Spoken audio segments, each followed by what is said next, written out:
Dr. Johnson, there is a lot of exciting news here lately, so the timing for this is really good. Tell us what's happening. Oh my goodness, the news is incredible. I have lots of wonderful things to talk about, but one of the most exciting is a brain tumor vaccine that was developed here at Roswell Park that many years ago started in our laboratories, wound its way through early clinical trials, is getting fast-tracked for FDA approval. You don't know how huge that is. It's gigantic, because what it means is it's currently in clinical studies in over 25 centers around the country. And what fast-tracking for FDA means is it's on its way to be approved so that anyone can utilize it.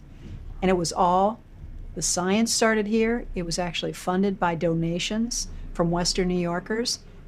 And now it's on to FDA approval to bring this incredible life-saving vaccine for brain tumors, which is a deadly disease. Now, I understand that Roswell Park recently received a gift from New York State as well, which is something that will help expand both cell and gene therapy. So when we speak of a gift like this, what will this gift make possible? So one of the more exciting therapies that is on the horizon, and we are right in the center of it, is using your own immune system or using cells, T cells, to treat cancer.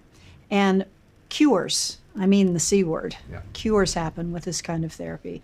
And so we are going to be a destination for these therapies, not only for blood cancers, which are leukemias, lymphomas, and multiple myeloma, but we're also doing research and developing these T-cell approaches for solid tumors like lung and breast and prostate. And what this facility will do, the $30 million that we got to initiate this project, is to develop those cells and be able to produce them at 20 rooms, to be able to produce them in a safe way, to be able to give them to patients.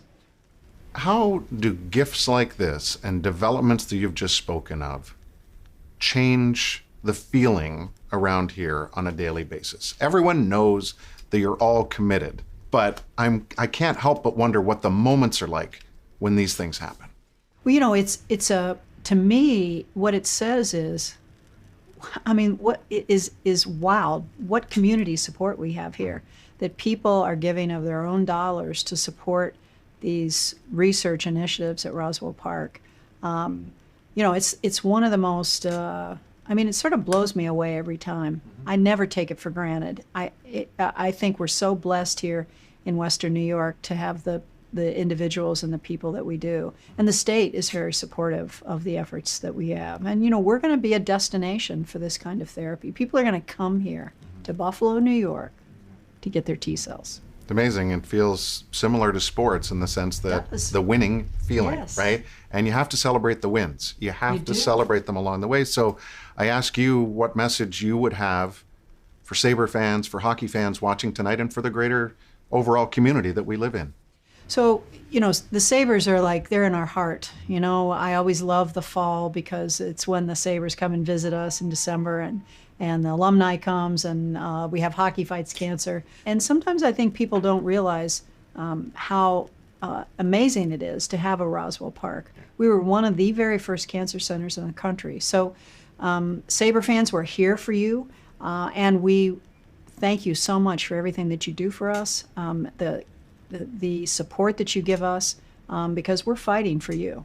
I feel like this current generation of Sabres players knows that too, and undoubtedly you've probably seen and felt that as well, right? They do. The energy when they come into this hospital you can palpate it.